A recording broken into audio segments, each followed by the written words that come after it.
Hi, I'm George Ellis, and today I'm going to talk to you about the Lean Action Plan. I love watching teams of experts cooperate and get things done. They get great results for customers, they have high performance for their organization, and it's engaging for the team. But so many times I've watched teams struggle to get action plans completed well. There's so much waste in the traditional action plan that I wanted to apply lean thinking to see if we could create an action plan that was more successful. And that's what I'm going to talk to you about today. Now, there's a free template for you. Just check in the description and it'll show you how to get it. And I think you're going to like it. So let's get started.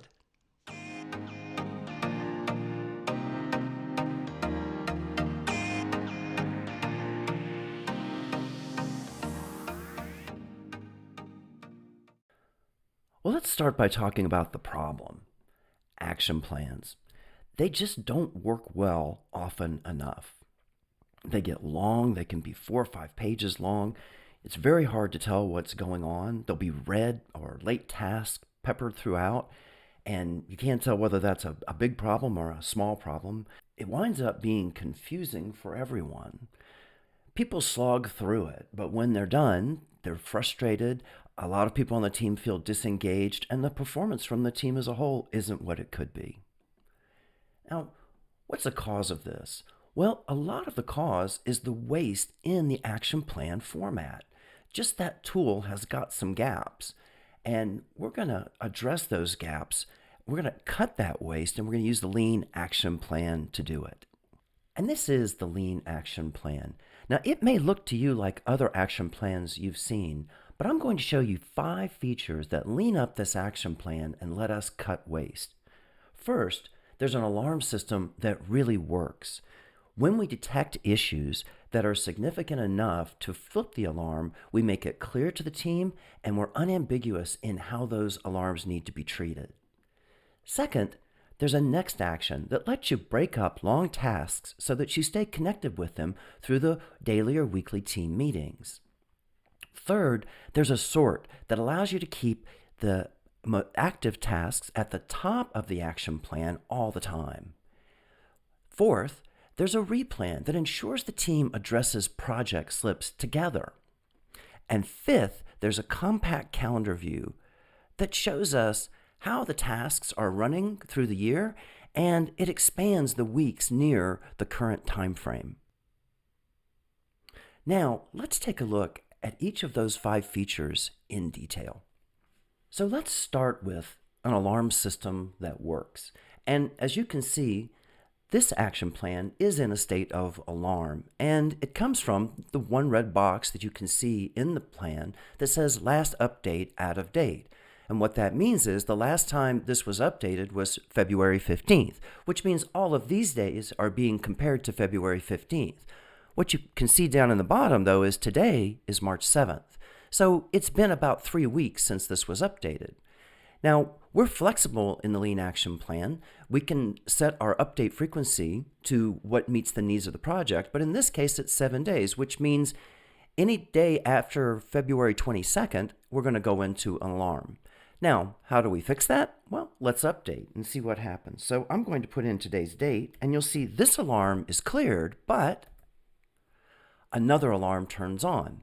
What's happened there? Well, this task, hire happy web developer, was forecast to be completed by the 15th of February.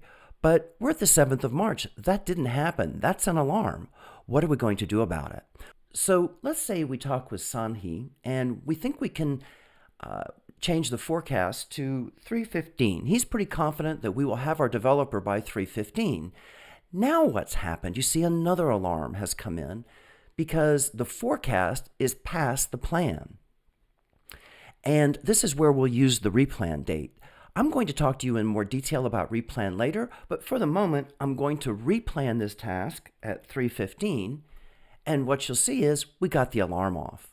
Now, we're not all green, we're yellow because we have an active task that's not on plan, and knowing how many of those are in this action plan is important, but we're out of the alarm.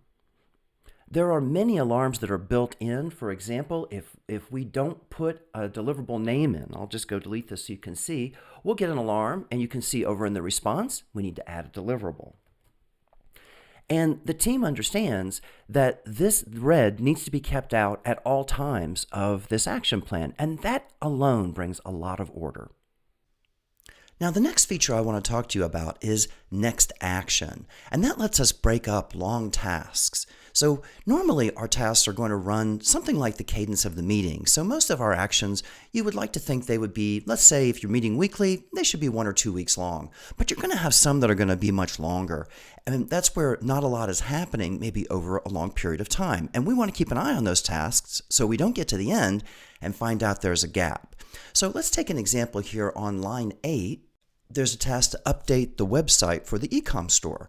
Now that's a 2-month task, and we want to check in on that a little bit more often. So let's add a next action for getting the credit card module up and running.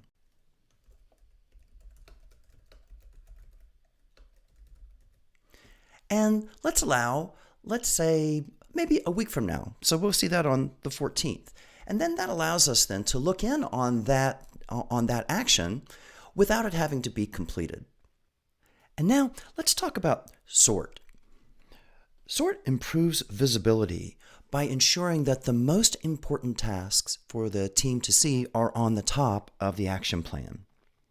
Now this action plan is short, so it's not very good for demonstrating sort, but I did create an action plan that was better for that. I want you to imagine that this is a task list that's gone on for weeks or maybe a couple of months, and you can see I've put in here, there's a lot of small stuff. It's already done. It's in the past. The things that we need to see are down here at the bottom, but we can't see them when we come into this view because all the things that are done are taking up the most important space. So we want to be able to click sort, and what sort does is it puts all the tasks with an alarm at the top. And then after that, it puts all the active tasks, whether they're on plan or whether they're on Replan, below that. And that makes sure that we're starting every meeting looking at the task that the team most needs to be looking at. Now, the next feature to talk about is Replan. And you saw me use this before. Remember when we were going to hire the web developer, we had to do a Replan. Recall what happened was that when we updated the forecast, that the forecast was for March 15th. There was no way that we could get the web developer on plan because the plan was in the past. Recall, the plan is for February 15th, and today is March 7th. So we used Replan to get rid of the red. Now you might have asked, why do we have to do that? Most people don't. They just leave it red. And the reason is we have to get rid of all the red so that anytime there's any red, it creates action. If we allow red here and red there, what will happen is the team will habituate to red, and something very serious may go red. And when that happens, we may not get the action that we would want. So rule number 1 is in the alarm system, get the red out. Replan allows that. You might ask, well, why don't I just move the plan? After all, I could have gotten rid of the red by just moving the plan forward to March 15th. You don't change the plan after the project has started. Plan represents the commitment of the team at the beginning of the project. Forecast tells us what the expectation is given today's information. And so Replan is that bridge that allows us to get the red out without removing the visibility of our original commitment. Now, Replan is done as a team. So when our owner here, Sanhi, went and said, I'm going to make this Replan 315, that isn't something that he would do by himself. There needs to be a team meeting that says, hey, something's gone wrong in our project. We've had a slip that's unavoidable. And each person needs to be part of that discussion so we can see if that task has effects elsewhere. If the web developer starts a month late, there very well may be other tasks that are affected. And so we'd want to have a rich discussion to number 1, make sure that we've taken into account all of the effects of this task slipping. And number 2, that we do our very best to do this without affecting the main project deliverable. And as long as we can do the replan without affecting the main project deliverable, probably we can keep that discussion in the team. However, if you have to push out the main project deliverable because of the slip, well, that's a time you need to escalate. You need to go talk with the customer or the boss or whoever is sponsoring the project to explain to them what's happening. So Replan ensures a structured discussion anytime there's an unavoidable slip, and it ensures escalation if the project deliverables are affected. And the last feature I want to show you is the compact calendar view. You've probably noticed that the calendar view takes each of the tasks and it shows a bar running from the start date to the end date, and it colors it according to whether it's on plan, on replan, done in gray, or an alarm in red. The other thing you might have noticed is that the near term is expanded. So since we're sitting here in early March, February and March are expanded. If I were to show you what this looked like on January 1st, it looked very different.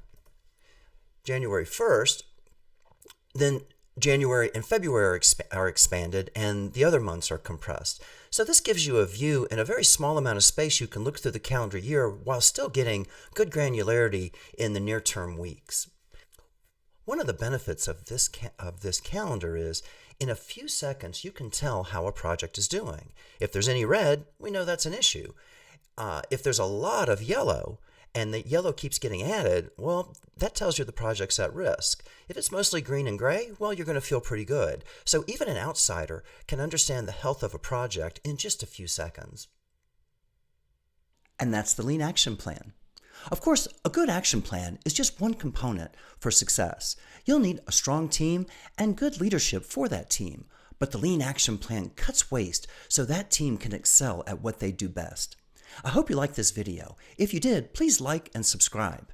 And if you'd like to know more about action plans and other topics in lean thinking for knowledge work, please see Improve, the next generation of continuous improvement for knowledge work.